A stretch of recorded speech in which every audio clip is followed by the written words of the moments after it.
Welcome to the Arrington Gavin Show. Real talk, big opinions, and fearless conversations. From the front lines of politics to the latest in pop culture. From breaking sports headlines to the stories that move the world. Nothing's off limits, and nobody's holding back. Arrington Gavin is here to break it down, build it up, and keep it all the way real. So turn it up, lean in, and let's get into it. This is the Arrington Gavin Show.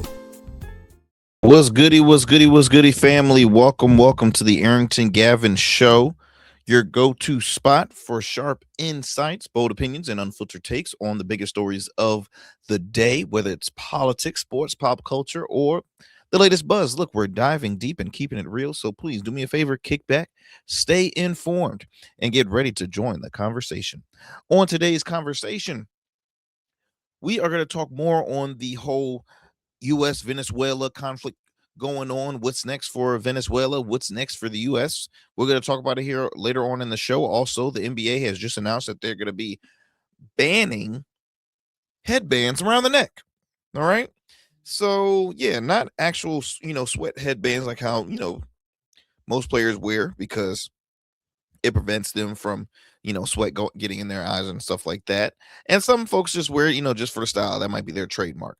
But there has been players that have been caught wearing it around their neck during games. And so the NBA has announced that they will be banning those players from wearing that around the neck. So we'll talk about that later on in the show. Also, I keep on bringing it up in the beginning. Hopefully we get to discuss it today. But again, the conflicts between Megyn Kelly and other conservative voices and folks in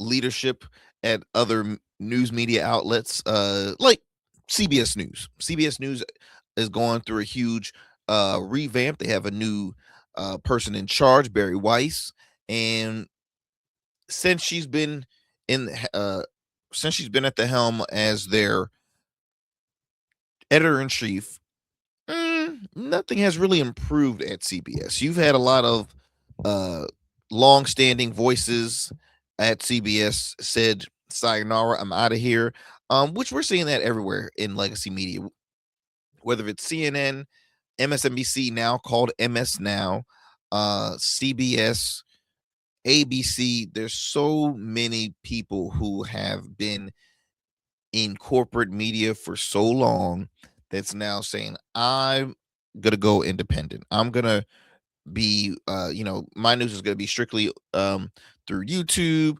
or I'm going to document my news and my journalistic works on YouTube, or Substack is really popular now. And so we're seeing a huge shift when it comes to legacy media and independent media. We're going to talk about that later on in the show. But as always, my friends, thank you so much for taking the time out of your busy schedule to chime into the conversation. I truly appreciate it. As you know, we are an independent platform that we are that is growing each and every day with the help of you all.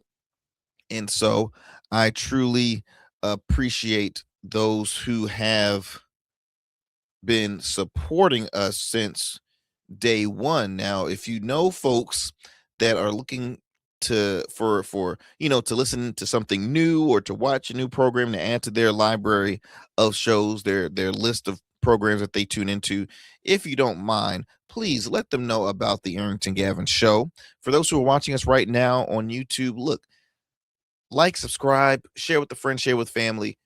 Please, we want to continue to spread the good word of just great conversation, because in my opinion, that's what media is lacking, is just conversation.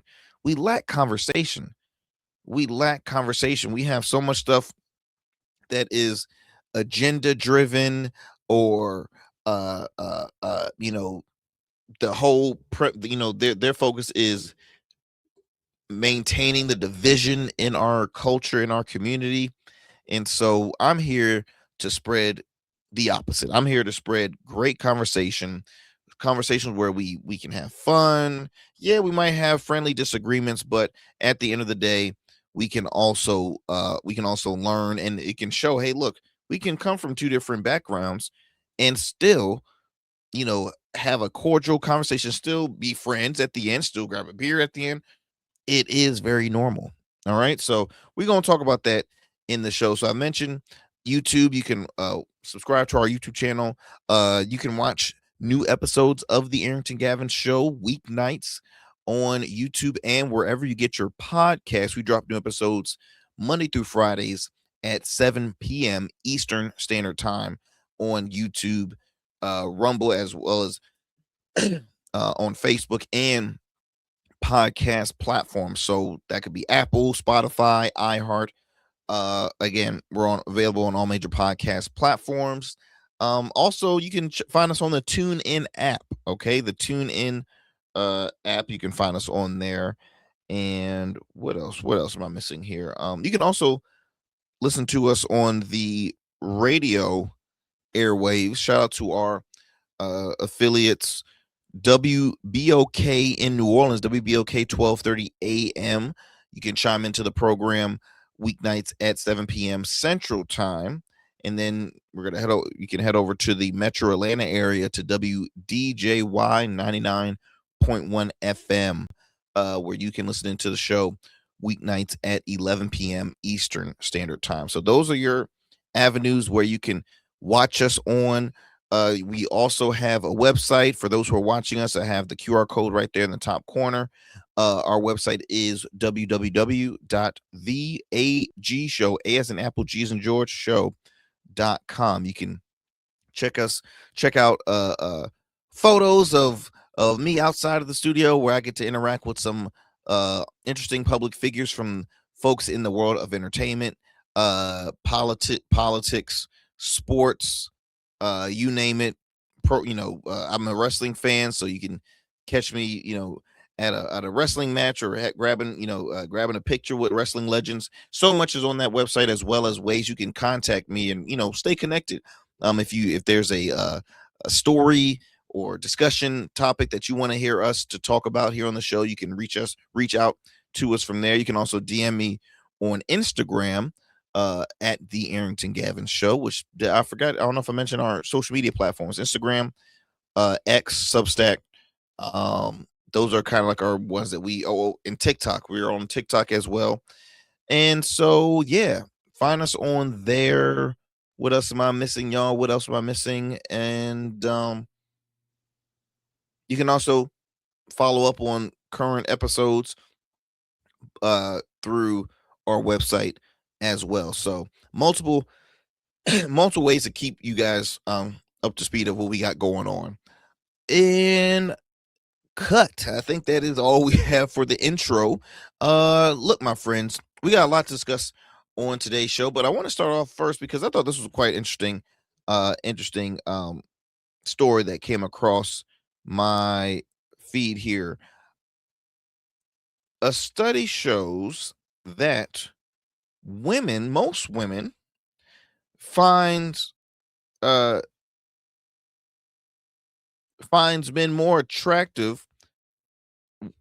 Let me rephrase this. Study finds women are more attracted to men that have big bellies. Hey, it's about damn time, because I'm over here trying to continue to fight to see some abs, and I tell you, the only six packs that is coming near me is a 6-pack of beer.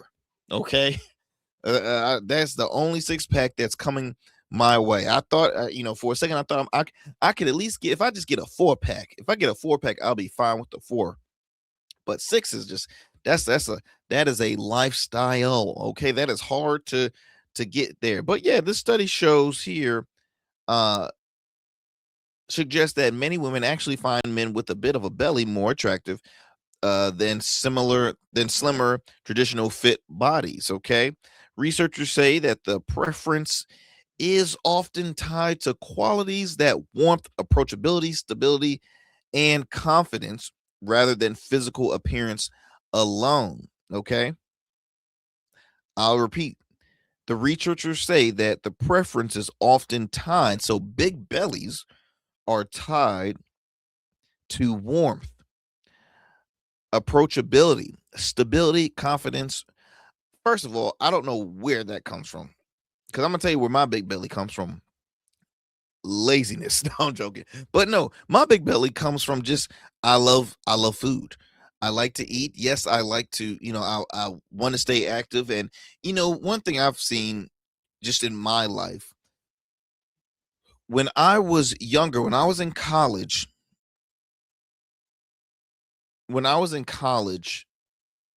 I was eating weights, man. I was in that gym every day except for weekends. I was dedicated, staying active. Now, I would say it was a reason for that. First things was that I was single. I was single and I'm 5'8". Okay. So when you're single and 5'8", you trying to find ways, how can I, uh how can how, I can get women's attention, especially girls in college. How can I get their attention, right? Okay, I might think I have good looks, but I gotta compete with a lot of I gotta compete with a lot of men out there, especially the athletes, because I went to a small school where majority of the students were athletes. So you got taller guys, you got guys that are fit, right? You got the athletes in general. So it's just like it was a lot. So I'm like, let me continue to boom, work out so I can at least look the part. And I did. I used to get a lot of a lot of my professors say, "Hey, you play sports." So I knew I was doing the right thing. Plus, you can sometimes get to meet people in the gym, okay? Uh, you know, being I was friends with a lot of athletes. I got to, uh, uh, uh, you got to, meet folks at parties. People will think that you're a uh, uh, an athlete or on a sports team seven. They'll be like, yeah. I play a little bit. I play a little this, that. But long story short, I was dedicated to the gym when I was in college. Now, graduated. Okay, now I enter into the workforce. I'm still somewhat dedicated, but those 5 days might be going down to 4, might be going down to 3, might be going down. Well, you know what? I could use a little rest from the gym. And then that rest from gym becomes a vacation from the gym. And then it's like, oh, wow, I got to get back into it. Now, at 30, after having I've been a business owner for 7 years now. I have more than one. It is a lot. It is a lot to when it comes to time management. That's the big thing, time management. And so I see myself lacking. I see myself lacking from the gym. And I know I need to do better. I know I need to do better. I have a wife that loves me and she's like, "Oh, you still sexy, baby. You still sexy, baby." And I'm like, "Thank you for your support." But I know that I know that I can do a lot better. And appearance is everything for me, really, because and it should be like that for you too. Because as a business owner, you want to make sure that in order for people to really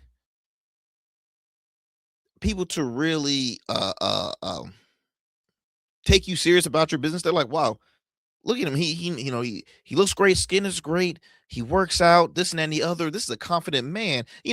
Working out, looking good gives you some confidence. But we have seen a shift now in society where the dad bods came out. I think they came out like maybe 5 or 6 years ago.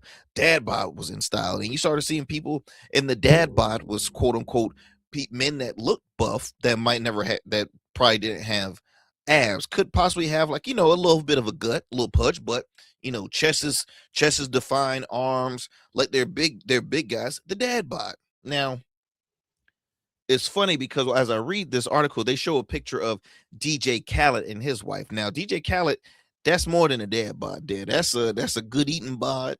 But he has been losing a lot of weight, right? He has money. But guys like him, guys like Rick Ross, Fat Joe, these cats, they were big. They were big before they still continue to lose some. We see Jelly Roll now having this huge weight transformation. And Jelly Roll looks great. Jelly Roll got his teeth fixed. Jelly Roll, slendering down, moving, running, this and that. He looks great for his we see the huge transformation for him, and he's looking good. Let me continue to read this though. Oh, before I read it, I say this because, yeah, maybe, guys with belly brings a warmth and comfort to women. They can lay on your stomach, this and that and the other. Maybe, big belly men adds more intimidation to some people, so women find them more as a protector. Approachability, I guess that approachability is easy but it's like, okay, now are they saying, is women the ones approaching us now? Because at first it was like, okay, who makes the first approach, men or women? But they're saying it's easier for women to approach a man with a little belly, because it's like, okay, he's just. But I don't know. I think it's always going to be based on that individual. Stability, confidence, okay, blase. Okay, study survey participants from China, Lithuania, and the UK, asking them to rank 15 male body types, surpassing result: men with BMIs between 23 and 27, not super lean, but with a little softness, ranked the highest in attractiveness across all three countries. So I don't know what the US is going to say. Scientists believe a mid-range BMI may subsequently signal better survival and reproductive fitness, which could explain why these body types stood out. Now, a reminder that attraction goes far deeper than the fitness ideas we often see online. So again, this is from Lithuania, China, and UK. Now, China, I don't know if China even has people with bellies. Okay, Lithuania, I've never been there. UK, yeah, I don't know how the body types of those places look, but it's interesting. I thought it is interesting. All right, my friends. Well, look, we're gonna take a quick breather here. When we come back, we'll have a lot more show for you, so do not go anywhere. You're listening to the Arrington Gavin Show. Order your beard care products with Rugged Evolution. We're your local beard care line that supports the maintenance of your full, mature beard. Our line includes conditioning shampoos, moisturizers, balms, oils, shaving lotions, and exfoliating soaps. These products moisturize, hydrate, nourish, and have all the natural ingredients for a healthy beard. Log on to our website or download our app to place your orders. Become a man of distinction with Rugged Evolution Beard Care. And remember, Rugged is the new smooth. Every man has a story to tell. Your ambitions, your achievements, your legacy. Your suit should reflect that story. Crafted precisely, designed for impact, and tailored exclusively for you. We work with only the finest fabrics, luxurious wools, silk, linen, and blends from world-renowned mills in Italy, the UK, and India. These fabrics are the foundation of custom suits that exude elegance and stand the test of time. But a suit isn't just about fabric, it's about fit, and it's about confidence, and it all starts with you. When you work with me, you'll receive a personalized consultation, whether in person or over Zoom. Together we'll explore your vision and discuss your needs. And we're gonna bring your ideas to life. My journey as a designer includes apprenticing under New York-based designer Clavon Leonard, showcasing collections at New York Fashion Week, Algeria Fashion Week, and the prestigious Baltimore Met Gala. That experience is what we bring to every suit we create, from weddings to corporate events and everything in between. We specialize in crafting one-of-a-kind suits for life's most significant moments. Dapper Luke has been recognized as one of Baltimore's best menswear in 2023, and I was honored to be one of the 10 designers selected for the prestigious Baltimore Met Gala. With over 900 satisfied clients, we proudly serve Virginia Beach and Baltimore, bringing world-class designs to these incredible communities. We don't just make suits, we craft confidence. Your suit will fit your body, your style, and it will tell your story. Book your free online personal consultation today. Visit www.dapperluke.com. And we still in traffic. I don't look familiar, do I? Not in this seat. Hey, what's that you listening to? Here to host today. Hey, turn it up. With me? Yeah, this that new GoatVerse app. I got you. So y'all want to know where the goats are? They're off on the sidelines. Looking for fresh, relevant content wherever you go? What was the name of that he said? Introducing GoatVerse TV. GoatVerse, that's what it's called. The free streaming app that brings you the best podcasts, current events, and thought-provoking opinions all in one place. Download it now from the Apple Store or Play Store. In Goats, we trust. All right, family, welcome back to the show. Welcome back.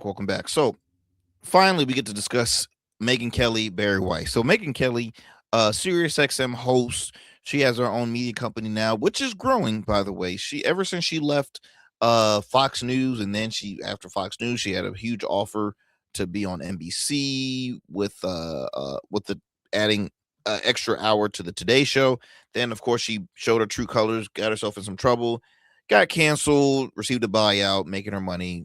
The list, the rest is history from there. She then returns back by signing an exclusive deal with SiriusXM, and she has grown that to now. I think she has her own channel on SiriusXM, a channel filled with other programs. Other pods. She has a podcast network and the whole 9 yards. Anyway, she has grown, which is interesting. She built an audience as being a conservative voice that was not on Trump's nice list because she spoke against him and he insulted her publicly many times, yet she bends the knee and now she's all up under Trump. She is a vocal supporter for him, and she is now, even though she's a registered independent, she's a right-wing independent, if I can put it like that. Anyway, we're seeing now so many folks are fighting to be number one and be number one on Trump's good side. So you have folks like her, Mark Levin, that's going toe to toe. You have Ben Shapiro going against Bannon, Candace Owens going against Tim Pool. I mean, the list goes on and on and on. And now you have the return of Dan Bongino, who just announced that he was leaving the FBI as deputy FBI director. So he's going back to podcasting. He hasn't said that publicly, but I know exactly he's going back to it because he made millions off. That's where he made his profit. It was in talk radio. He's going back to that era. Now, I want to read you this because Megyn Kelly publicly said, legacy media is a dying entity. It is never going to be the same. And good luck with trying to find new ways to improve, linear, legacy media like a CBS News. So her and Bari Weis continues, they escalate their, escalate their feud. So I'm reading this from Mediaite. It says here, SiriusXM host Megyn Kelly pronounced that the death of legacy media recently, declaring nothing will happen to CBS. I kind of don't blame her, just because we've seen how CBS is not going in the right direction. We have notable figures leaving after, serving on there for more than 20 years. You have town halls that were pointless, by the way. They did a town hall with Erica Kurt that had very, very, very low numbers. CBS had aired the Kennedy Center honors that had record low numbers because it's now called the what is it? It's called the Trump Kennedy Center, and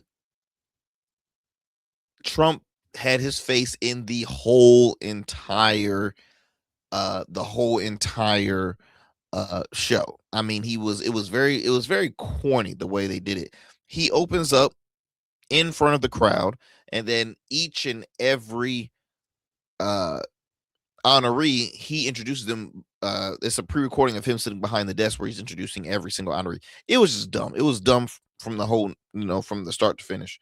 In continuation to this story here, it says she seized the opportunity to slam the network in her reply to post featuring incoming CBS Evening News anchor Tony DeCopel, instructing viewers to make him earn their trust. Okay, nothing will happen at CBS, she wrote on X. Nothing. Legacy media is dead, and evening news has been totally irrelevant for a long time. CBS has not had evening viewers in any competitive way in more than a decade. It's not reversible.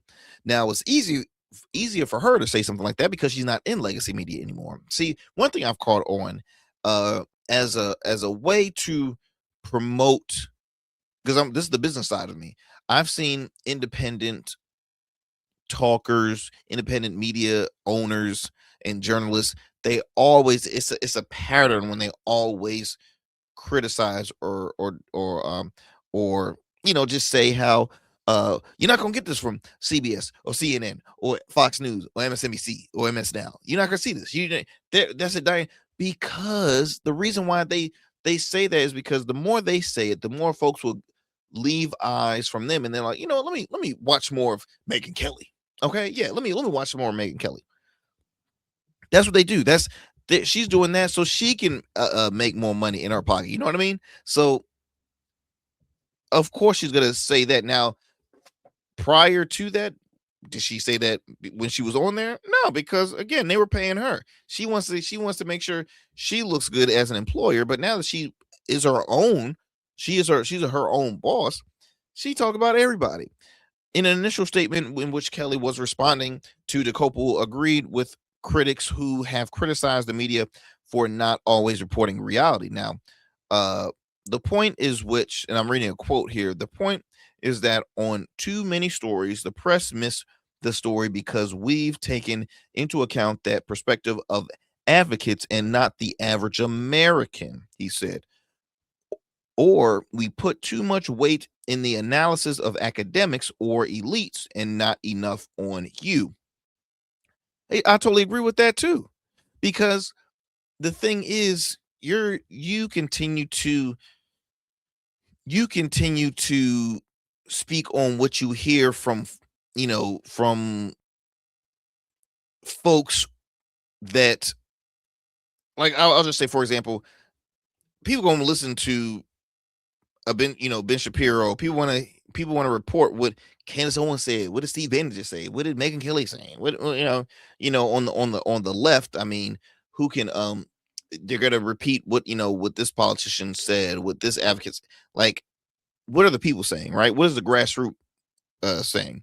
Jacopo went on to promise change with a new tenure which he began in January, which he's currently doing now.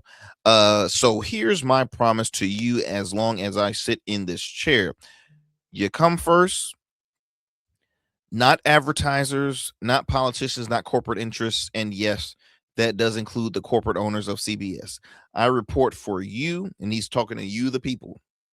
I report for you. I don't promote on agendas, and that's where that's coming from. He's Chris, and which is kind of ballsy because, again, CBS is corporate owned, and you're literally saying I'm not going to listen what the corporate owners or the advertisers want me to say. Like, that's gutsy. That's very gutsy. I report for you, which means I tell you what I know, when I know it, and how I know it. And when I get it wrong, I'll tell you that too. Now, his wife, and I don't know her name, but she is a anchor or with MS Now. She has her own I think she has her own is it Katie? I think it's Katie Tur, something like that. I'm blanking on her name, but it's Katie something, I believe. And she's on MS Now, with their own hour, or with their own show there. Now this feud begins. Kelly's assessment of the network comes amid of an escalating feud with CBS editor-in-chief Bari Weis. Previously, Kelly had praised Weis' appointment at CBS. Now, the feud began at Turning Point USA, where commentator Ben Shapiro blasts his fellow conservatives, naming Kelly and Tucker Carlson for refusing to condemn Candace Owens' conspiracy theories about the death of Charlie Kirk. Weis published a transcription of Shapiro's speech titled "Only Cowards Tolerate Conspiracy Theories in the Free Press." The Free Press is what she founded. That's her brand. And after GOP Pulitzer Frank Luntz quizzed Kelly on her rapid shift from praising to lambasting Weis, Kelly parodied the language in Weis' own headline and threatened more to come. She quote here, she said, I was reliably informed this week that it is cowardly not to call out your friends with the unvarnished truth about their defects. So my days of being a polite friend are over. And she said polite friend to her. And there's more truth coming. So you're seeing this tension happen in the conservative movement. I'm like, oh, clutch my pearls. Clutch my pearls. So you got a feud happening with her and Weis. As I so she's going after Weis. Now also she is going after Levin too. And I'm gonna tell you why she's going after Mark Levin, which again, these are folks I can tell you, I probably don't agree with half, maybe 75% of stuff that Ben Shapiro shares. I might not agree with most stuff that Mark Levin shares, but I will say those two guys, they are going to give you their opinion, but they're going to be reasonable in a sense by sharing where they're coming from, rather than folks, in my opinion, like a Candace Owens who has an agenda, Tucker Carlson who has an agenda, Megyn Kelly who has an agenda. You have political activists. You have commentators or what do you call pundits on both sides that has agendas. But then you have those that are like, okay, I can have a conversation with you, and we come from two different sides, but we can have a conversation and keep it moving. You know what I mean? So this is by the Independent here. So Mark Levin blasts. I want to read this because I'm already talking about Megyn Kelly, so I just figured I wanted to share this to you all. Mark Levin trashes former Fox News colleague Megyn Kelly as a MAGA feud escalate. Grandma Groper. Okay. Mark Levin, he's calling the conservative podcaster a degraded bigot and likening her to one of the followers of infamous white nationalist Nick Fuentes. Whoa! The increasingly heated back and forth between the pair has become yet another flashpoint in ongoing MAGA civil war, which has exploded in the recent weeks. Obviously, Tucker Carlson's chumming interview with Nick Fuentes raised a lot of eyebrows. Nick Fuentes is a far right, very far right activist. Kelly, meanwhile, has come under fire from Levin and other pro-Israel conservatives over her refusal to denounce Owens and Carlson. Besides standing by Owens as she leans further into anti-Jewish conspiracies with her baseless claims about Charlie Kirk's death, Kelly has also taken credit for setting up a detente between the podcaster and Kirk's widow, Erica, who had urged Owens to stop peddling her unhinged theories. I'm not going to go too much into that, but the point I'm just making here is majority of the elite voices in the conservative movement now, it's always been agenda based. It's not been this whole feud. What does this have to do with the people? See what I'm saying? All this is about individual power. And this is why, y'all, it's so easy to criticize the right, because the right comes off as, hey, I want to look out for you, the American people, but yet it's like every time I catch you, you're doing stuff for personal gain. You're doing stuff for personal gain. So that's why it's very difficult to say, okay, I hear you, I agree with you, I'm catching what you're saying. No, I'm not. It's off-putting to me. Let's go ahead, fast forward from this story, y'all, and I want to talk about more on the Venezuela US conflict going on. So just kind of backtrack a little bit about this. So the US and Venezuela's this conflict centers on the Trump administration's effort to oust President Nicolas Maduro due to allegations of fraudulent 2024 elections, drug trafficking, and corruptions. Now, following years of sanctions and worsening economic crisis, the U.S. has engaged in recent military actions, including seizing oil tankers and capturing Maduro. Now, one thing I want to share with you all is that people in the U.S. and in Venezuela, when you talk to Venezuelan people, they are continuing to celebrate this monumental moment for them. They are very, very, very excited about it. They are for decades they're like, hey, look, it's about time. I haven't spoke to any Venezuelan that said we disagree with the US did. Okay, so they're excited. Now, not saying the US is against what the Trump administration just done. Now you have folks in Congress and in Senate, mostly folks on the left that has spoke against this because they ignored congressional approval to do this whole operation, the strikes, the capturing of the president and the first lady. Now, my thing is this: the president was not a good guy. So, justice will serve in that perspective. But it worries me because, okay, what's next? What's going to be the aftermath of this? And on top of this, and I spoke about this on a previous show, like there are benefits in now running Venezuela, right? Oil is very, very, very profitable. Very, very, very profitable. Another thing I want to put in, if they captured this president due to, I mentioned, drug trafficking, corruption, fraudulent 2024 elections, what defers him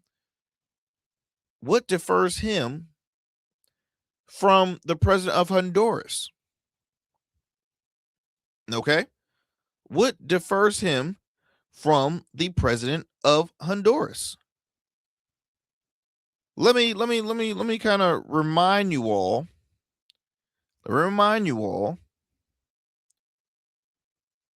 what I'm talking about here.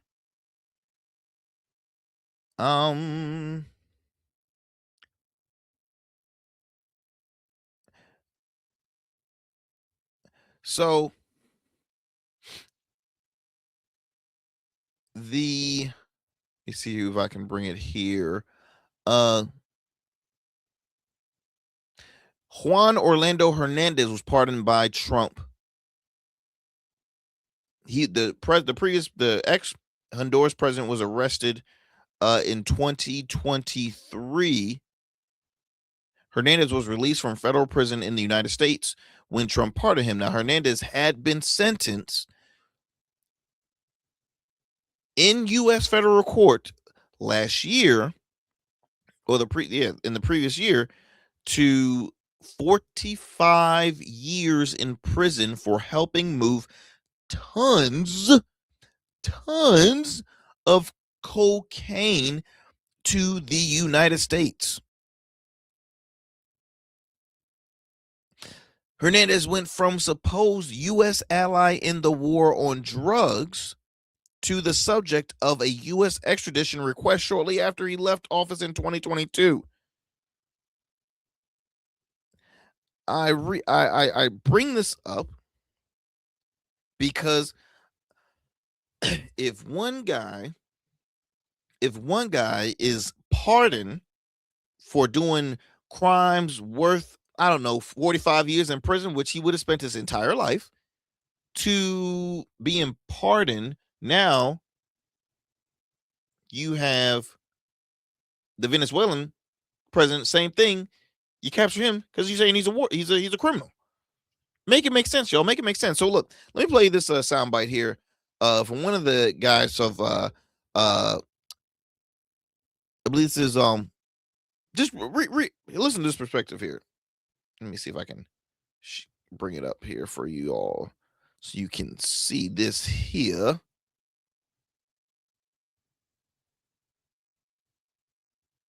Here we go. All wars are fought for one reason and one reason only: economic gain. By now, you probably heard the news of the Venezuelan president and his wife being arrested and sent to America. They will face charges on drug and weapon charges.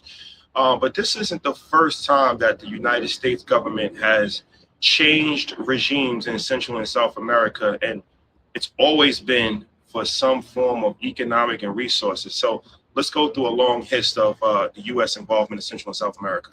In Central America, we have Guatemala in 1954. The CIA operated a coup to take over the land for banana interest. In Honduras, this happened in the early 1900s for, once again, banana interest. This is actually where the term Banana Republic comes from. Nicaragua happened actually in 1912, 1933, and 1980s for a military proxy war. This is actually part of the Iran-Contra scandal with Ronald Reagan. We have in 1903 and 1989 with Panama, and this goes back to the interest of shipping routes when it comes to the Panama Canal. South America, Chile, 1973, CIA-backed coup for copper.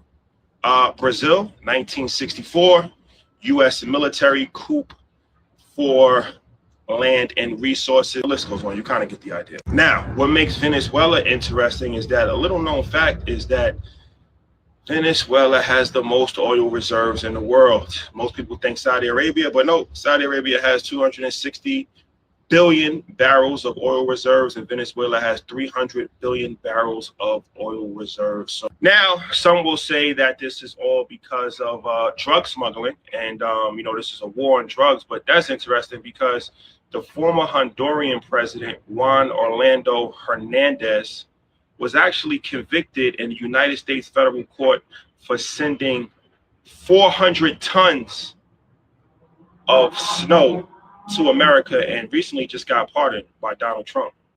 Whether you think that this is a good idea or not, or whether this is actually going to help the Venezuelan people, two things can be true at one time. This might have been a very bad regime for the Venezuelan people, and they might actually benefit from a new regime change. But never in a million years think that this is actually done for the benefit of civilians. It's always done for the benefit of corporate interest and money. And if you don't believe me, here's Donald Trump in his own words from 4 years ago. How about we're buying oil from Venezuela?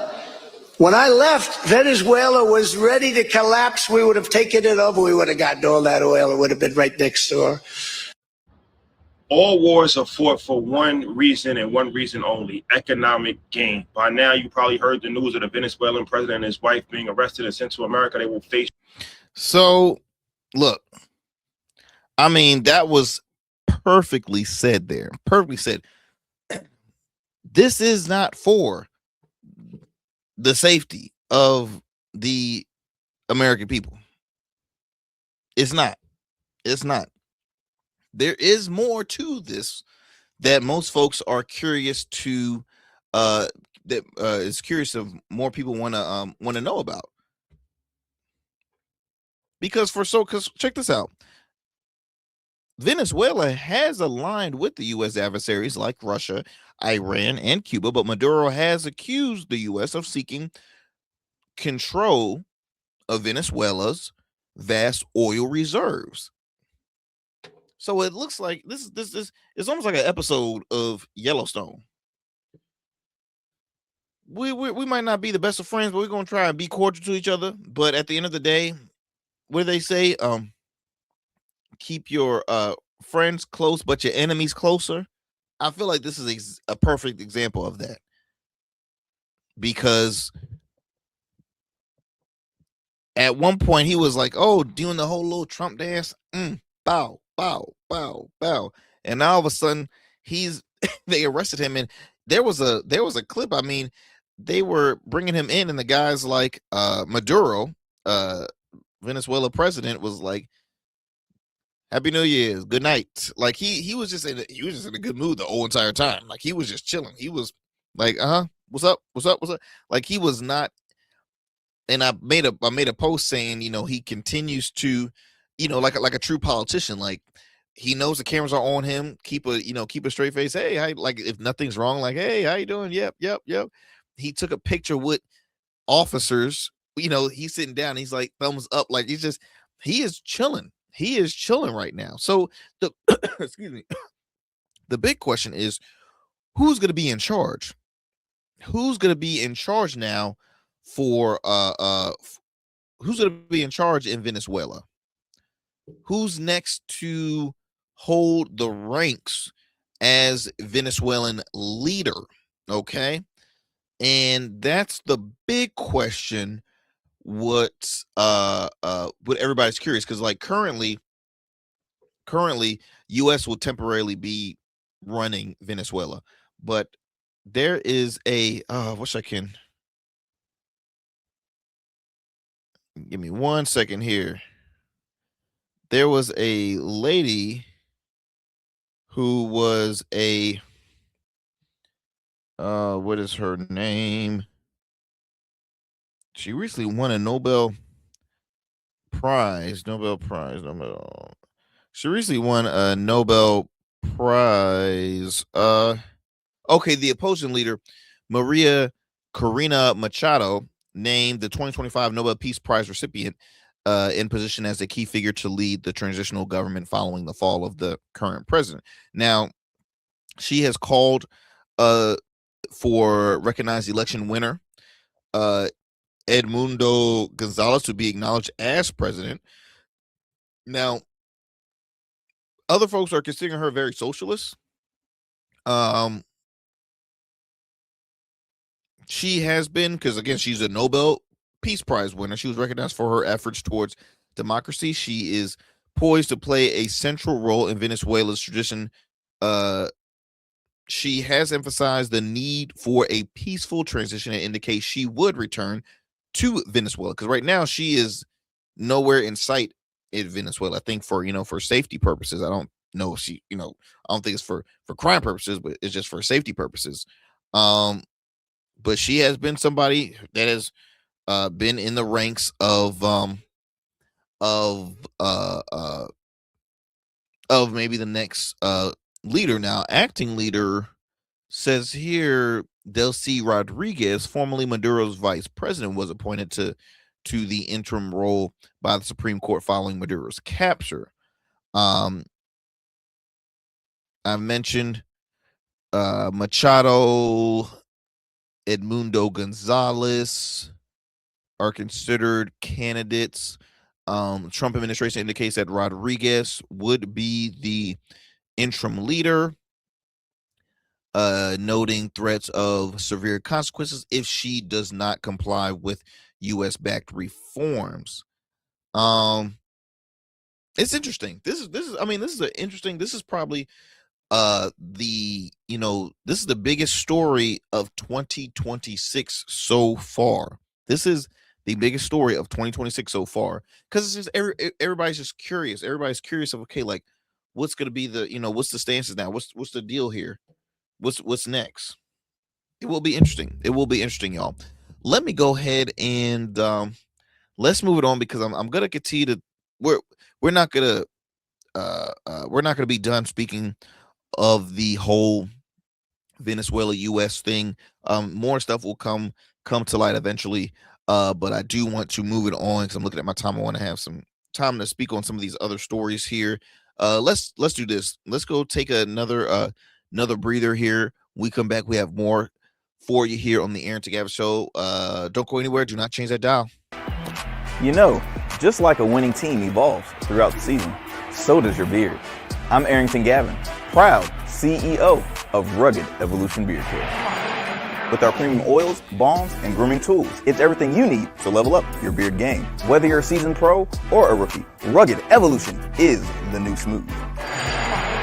Order now and dominate the beard game like never before. Rugged Evolution Beard Care, because every beard deserves to be legendary.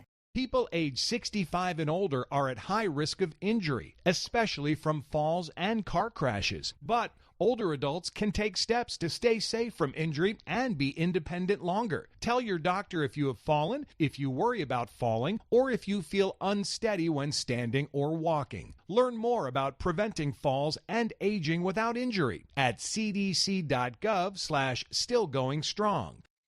All right, my friends, welcome back to the show. Welcome back.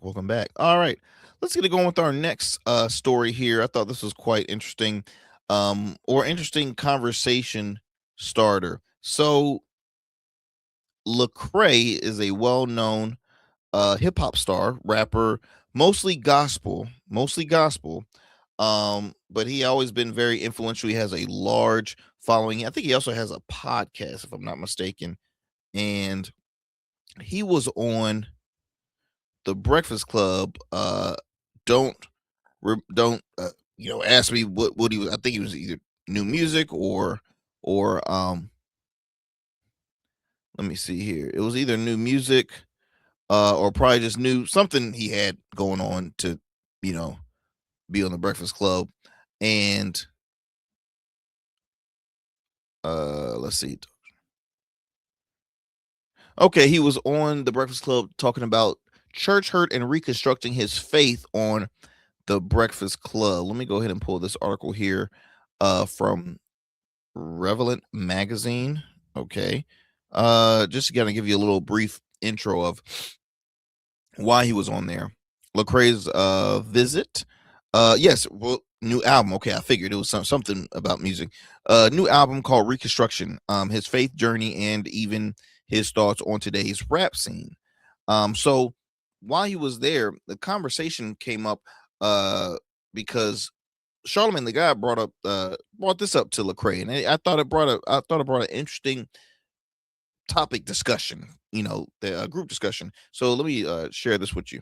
See you, brother. Yeah, I was for listening to Reconstruction, man, and I told them earlier. I said if Lecrae wasn't a quote unquote Christian rapper, they would have to put this in rap album of the year category. Wow, that's big. I truly believe that. That's big. Like, this is a phenomenal body of work. I appreciate that, man. Good to see you, brother. Yeah. And see, I'll be honest.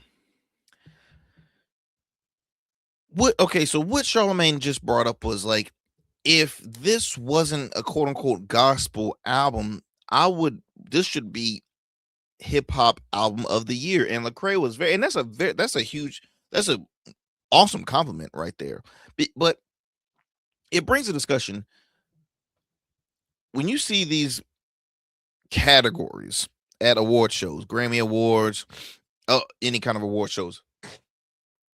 There is, I feel like sometimes they make up categories each and every day. Like seriously, there's so many. That's why the award shows that we watch are not even all the categories in there. They have these pre-shows that non-televised award shows where people sit, enjoy, because they know that their category is not going to be aired on TV. So they go to, because that's how many categories there are.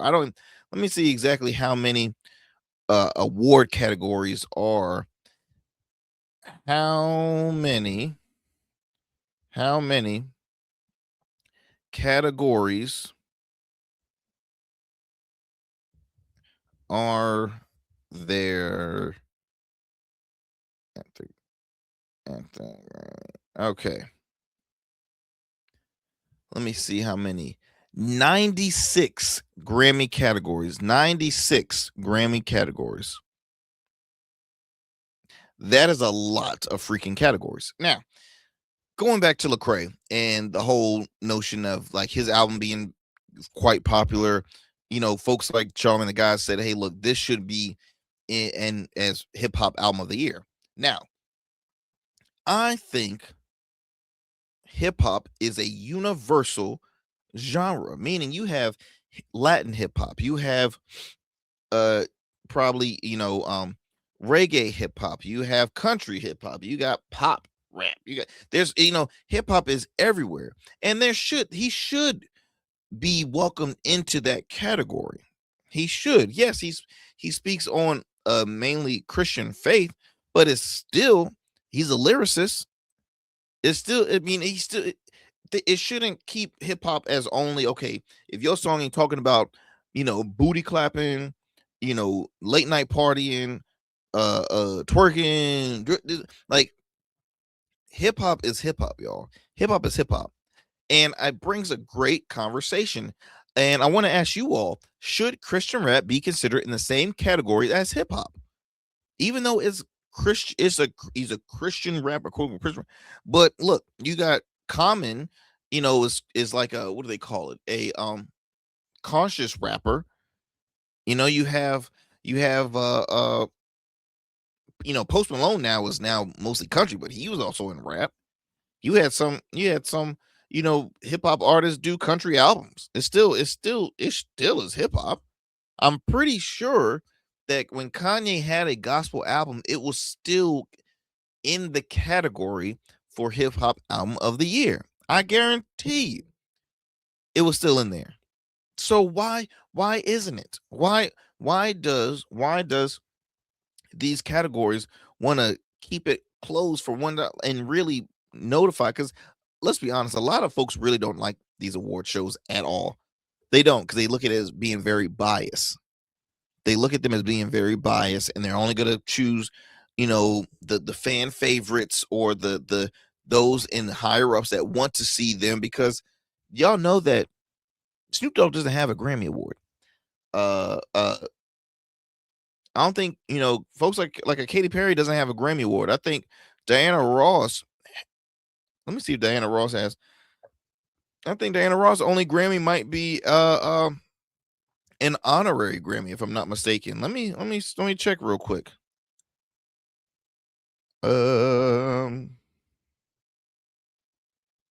Yeah. She has received Lifetime Achievement Grammy Awards in 2012 and 2023, becoming the first woman to win the award twice, the latter as a member of the Supremes. And so she has never received, but she's received every other things under the sun. But she's one of the most highly accomplished singers there, but she has not received a Grammy, only a Lifetime Achievement Grammy Award. Award shows are biased, my friends. I think they're biased. Yes, it helps, and it makes makes the resume look nice when you win an award. I've received awards, and I appreciate those awards. Okay, but I know sometimes that award shows have they got methods behind their madness, kind of say. I'm sorry, and I might get some flack for this, but trust and believe, Beyonce's albums or songs, all of them is not no multi Grammy Award winner. I mean, she's a highly accomplished performer, and don't get me wrong, she's an iconic figure, but I guarantee you there were some albums that really shouldn't have been winning like she has been. Same with Taylor Swift. There were some songs that really it won't raise no much cane. But because of who they were, I personally think that it was just, she got to be Ye, Kanye. Who else is up there with all the hell? I mean, now I might be biased. I'm a Dave Chappelle fan, so but Dave Chappelle has been winning Grammys back to back as for comedy albums. But I guarantee you, there was probably some other folks that was nominated. Like, okay, this is his year. But hey, it's Dave Chappelle, y'all. Look, that is my time. As always, let's stay informed and be sure to tune into the Arrington Gavin Show weeknights on all digital and streaming platforms. Talk to you soon, my friends. I'm out.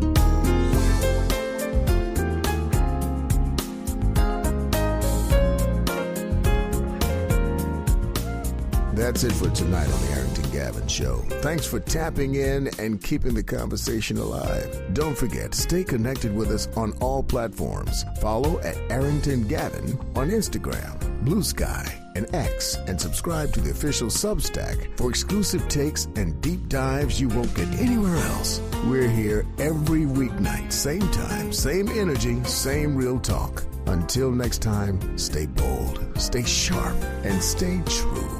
That's what we do on the Arrington Gavin Show. Peace.